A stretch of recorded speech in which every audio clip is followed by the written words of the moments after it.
So I've been taking the poem a day challenge. Poem a day keeps a paycheck away. This is my poem for today, posted on my 1 April blog at 5:38 p.m. This is an apology for no hat. I know it's supposed to be a weird hat reading, having read the email, and regret appearing on such an occasion in naked pate. I gave the matter some thought, thinking to borrow my wife's black beret and to affix to it a magnet of the Grim Reaper. But I would have spent the whole evening waiting for someone to say, "Oh, I get it." Deadbeat. Too much a stretch for a bad pun. I gave some thought. No.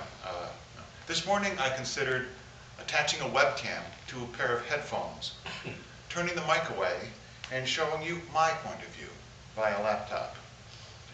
But it seemed like a lot of gear to make a point you already know, that you are up there, and I am in here, or vice versa. I gave some thought to making a Stetson out of saran wrap, for reasons that elude me now. I was distracted by writing my daily poem. But at least it cannot be said that I appear before you having nothing poetical on offer, all hat and no cattle, as it were. You will have to take on faith that the weirdness that is in my head exceeds the weirdness of anything that could perch atop it.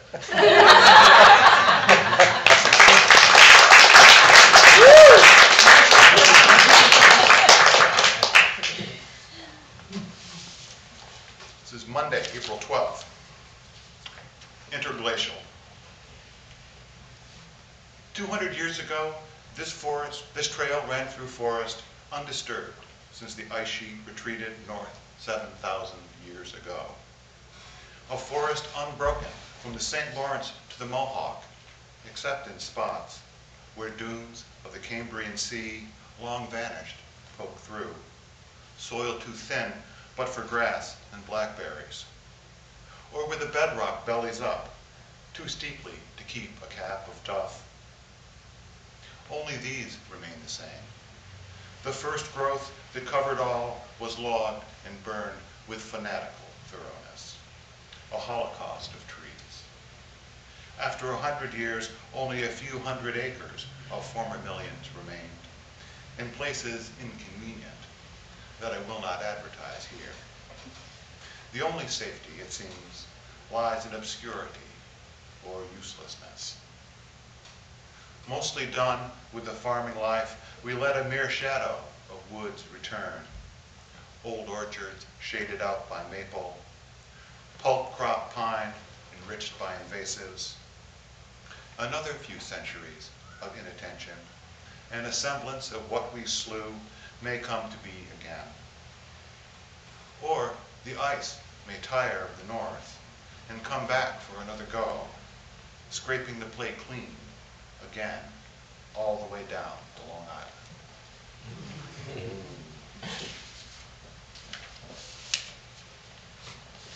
Fox hunt. It's Friday, April 9. The red fox in the brown field stalked the gray mouse. The white woman in the black lot followed the red fox. From my window, I watched the woman, watched the fox, watched the mouse.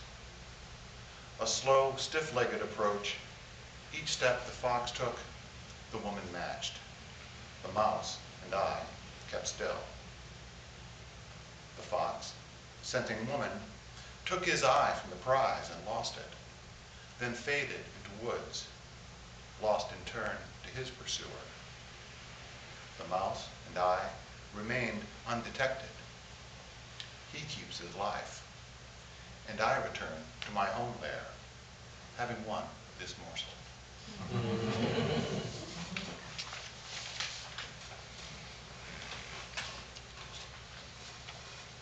My webpage is printed out in very small type.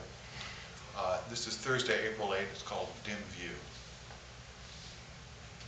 The chart's bottom rows were beyond me. A, S,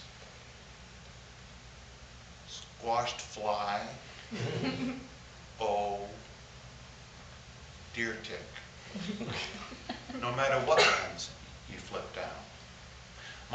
He dilated my eyes until they looked like ink puddled on ping pong balls, and shined the high beams in the left orb, then into the right. Then, ghostly blue, as from a wand, brought closer, closer, until it tapped against the cornea. Presto. But no more magic. I see now as well as I ever will. The distances that begin to blur will come in time to dim. Driven back home, one hand cupped as shade against the glaring cloud cover, I peer into my flesh with that other eye.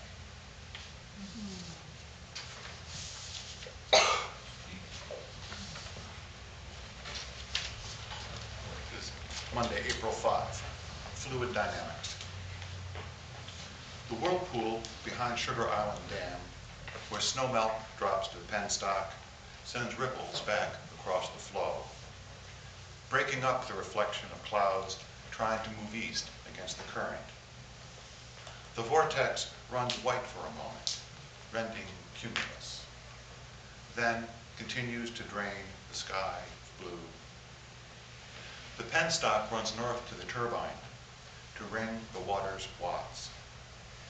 Who can say what it wrings from cloud?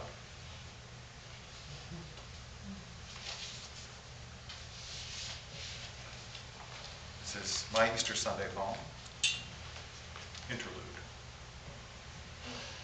This is written 200 yards that way. Behind me, the village is quiet as ever it gets.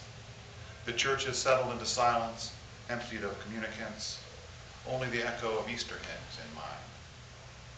The brunch crowd is home once more, letting the butter sauce settle in front of the TV. Even the busiest are done for once in doing. The park, nearly empty, is not yet ready. The grass has still to green, limb and leaf litter the ground. No hand has come to turn over the beds. But sun is warm upon the face, is dancing between the islands, and one black pup is chasing a stick. Sufficient unto the day also is the peace thereof.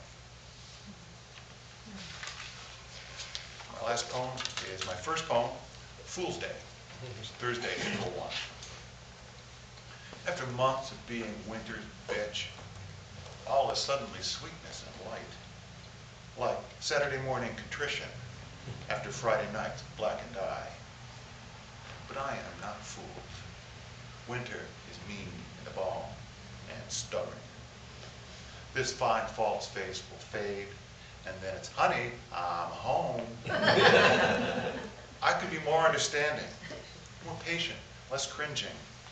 Or I could run away south to the sea, beyond the reach of frozen blows. But we go back such a long way. Maybe next time won't be so bad. It's probably my attitude anyway. Today, at least, is gentle as a lamb.